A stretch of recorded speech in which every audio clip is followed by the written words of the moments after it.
Monsoon की trough line Rajasthan में उत्तर की ओर शिफ्ट हो गई। इसके प्रभाव से अगले 3 दिन उत्तरी राजस्थान के हिस्सों में आने वाले जिलों में रुक रुक कर बारिश हो सकती है। शेष राजस्थान में अगले 1 सप्ताह तक मानसून की सक्रियता बिल्कुल कम रहेंगी।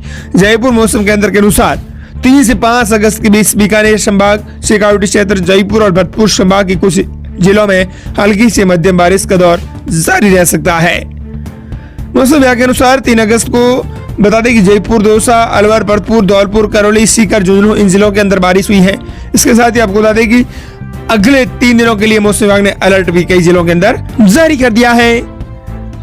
बड़ी खबर, बारिश के बाद खाद्य संकट को लेकर किसान लगा रहे हैं सरकारी दफ्तरों के चक्कर।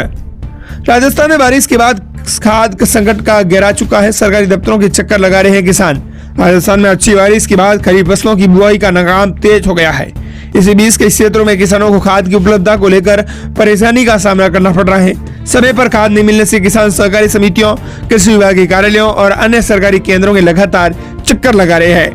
किसानों का कहना है कि फसलों की शुरुआती बढ़वार के यूरिया और डीएपी जैसी खाद की इस समय सबसे अधिक आवश्यकता है, लेकिन कई जगह पर्याप्त स्टॉक उपलब्ध नहीं होने से उन्हें बार बार इन्हें कार्यालयों के चक्कर लगाने पड़ रहे हैं।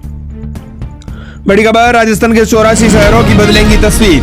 5,900 करोड़ रुपए के बजट का ब्लूप्रिंट तैयार।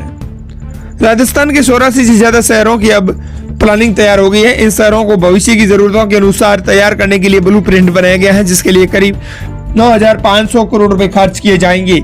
राजस्थान नगरीय आधारभूत विकास परियोजना RUIDP के 5वें चरण के तहत काम जल्द ही शुरू होगा। राजस्थान प्रदेश के लिए बड़ी खबर, किसानों के लिए बड़ी खुशखबरी। पीएम किसान सम्मान निधि पर मोदी सरकार का बड़ा फैसला।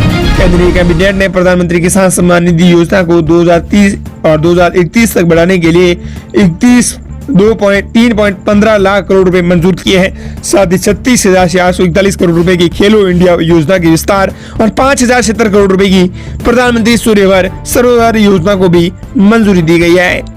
ऐसे में किसानों के लिए ये मोदी सरकार का बड़ा तोहफा है, क्योंकि अब 2031 तक मिलते रहेंगे हर साल 6,000 रुपए। राजस्थान प्रदेश के लिए बड़ी खबर, राजस्थान पंचायत निकाय चुनाव पर बड़ा अपडेट। एक्टिव मोड में आई बीजेपी और कांग्रेस, बसपा भी भर रही है जोरदार हुंकार। राजस्थान में पंचायत और निकाय चुनावों को लेकर बीजेपी और कांग्रेस पूरी तरह से अलर्ट मोड पर हैं। इन दोनों मुख्य पार्टियों के अलावा बसपा भी मैदान में ताल ठोक रही है। पार्टियों में संगठन को मजबूत तथा सक्रिय करने के साथ ही टिकट वितरण से लेकर चुनाव प्रबंधन और मैनिफेस्टो बनाने तक की तमाम तैयारियां तेज हो गई है। रणनीतिक बैठकों का सिलसिला चल रहा है। इससे सूबे का राजनीतिक तापमान भी दिनों दिन बढ़ता जा रहा है। बड़ी खबर, पीएम मोदी का वीडियो हटाना मेटा को पड़ा महंगा, संसदीय समिति ने दिखाई शक्ति। आईटी संबंधी संसदीय स्थायी समिति ने परीक्षा पेपर लीक के खिलाफ कार्रवाई पर प्रधानमंत्री नरेंद्र मोदी का जो वीडियो फेसबुक पर उन्होंने अपलोड किया था, कुछ समय के लिए हटाए जाने के मामले में कड़ा रुख अपनाया है। सोमवार को हुई समिति की बैठक में कई सदस्यों ने मेटा के अधिकारियों से इस संबंध में सवाल पूछे हैं। सूत्रों के मुताबिक मेटा के अधिकारियों ने माफी मांगते हुए कहा कि प्रधानमंत्री का वीडियो तकनीकी गलती के कारण कुछ समय के लिए हट गया था। हालांकि समिति के कई सदस्यों ने स्पष्ट कहा है कि मामला केवल माफी का नहीं है, बल्कि जवाबदेही तय करने का है। बड़ी खबर, आसाराम को कोर्ट से मिली 20 दिन की पैरोल। बेंच ने कहा राज्य सरकार की जताई आशंकाओं का ठोस आधार नहीं आया है सामने। राजस्थान हाईकोर्ट ने जोधपुर सेंट्रल जेल में बंद आसाराम जो 87 साल के हैं, आंसुमल के नाम से जाने जाते हैं, 20 दिन की पहली पैरोल मंजूर कर दी गई है।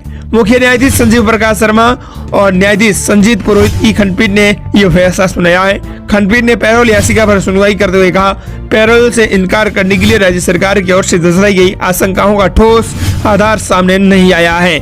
आसाराम की ओर से एडवोकेट कालूराम बाटी और एडवोकेट यशपाल सिंह राजपुरोहित ने पैरवी की। सुनवाई के दौरान राज्य सरकार ने बताया कि जिला कलेक्टर और जिला मजिस्ट्रेट जोधपुर की अध्यक्षता में हुई बैठक में आसाराम का 20 दिन की पैरोल आवेदन खारिज कर दिया गया था। बड़ी खबर, एनएसएम ने दिए 10 जिलों के सीएमएचओ को नोटिस, 3 दिन में मांगा जवाब। निर्धारित संख्या में स्वीकृत 104 एम्बुलेंस पर भी कम संचालन हो रहे हैं। एनएसएम ने 104 जननी एक्सप्रेस का संचालन कम होने पर राजस्थान के 10 जिलों के सीएमएचओ को नोटिस जारी किए हैं। इसमें सवाई माधोपुर, जोधपुर, जैसलमेर, जालोर सहित अन्य जिलों के अधिकारी भी शामिल हैं। इन अधिकारियों को नोटिस मिलने के बाद 3 दिन में जवाब देने के लिए भी कहा गया है। जवाब नहीं देने पर प्रशासनिक स्तर पर भी कार्रवाई की चेतावनी दी गई है। बड़ी खबर, पेट्रोल, डीजल और एटीएम की निर्यात पर विंडफॉल टैक्स में हुई बढ़ोतरी, एक्सपोर्ट बैलेंस करने के लिए फैसला। देश में पेट्रोल डीजल के दाम पर कोई असर नहीं पड़ेगा। केंद्र सरकार ने पेट्रोल, डीजल और एटीएम की निर्यात पर लगने वाले विंडफॉल टैक्स में अब बढ़ोतरी कर दी है। वित्त मंत्रालय के जारी नोटिफिकेशन के अनुसार ये नई दरें आज से ही लागू हो गई है। सरकार हर 15 दिन में इन दरों की समीक्षा करेगी। सरकार ने डीजल की निर्यात यानी एक्सपोर्ट पर स्पेशल एडिशनल एक्साइज ड्यूटी यानी एसएडी को 15.5 रुपए प्रति लीटर से बढ़ाकर 25 रुपए प्रति लीटर कर दिया है। और अगली बड़ी खबर, उमरी वन क्षेत्र में विशेष अभियान, सरिस्का में अवैध चराई पर वन विभाग का बड़ा शिकंजा, 30 से अधिक भैंसें की गई जब्त। वन विभाग ने सरिस्का में बड़ी कार्रवाई करते हुए 30 से अधिक भैंसों को जब्त कर दिया है। 5 नामजद आरोपियों के खिलाफ 4 प्रकरण दर्ज कर 11,900 रुपए का जुर्माना भी वसूला गया है। प्रदेश के लिए बड़ी खबर, चांदी ने फिर पकड़ी रफ्तार, सोने के भाव स्तर। आज जयपुर सराफा बाजार में चांदी के भाव 1800 रुपए प्रति किलो बढ़कर 2,25,000 रुपए 500 रुपए पर पहुंच गए हैं। वहीं शुद्ध सोना 1,46,600 रुपए और जेवराती सोना 1,35,600 रुपए प्रति 10 ग्राम पर स्थिर रहे हैं।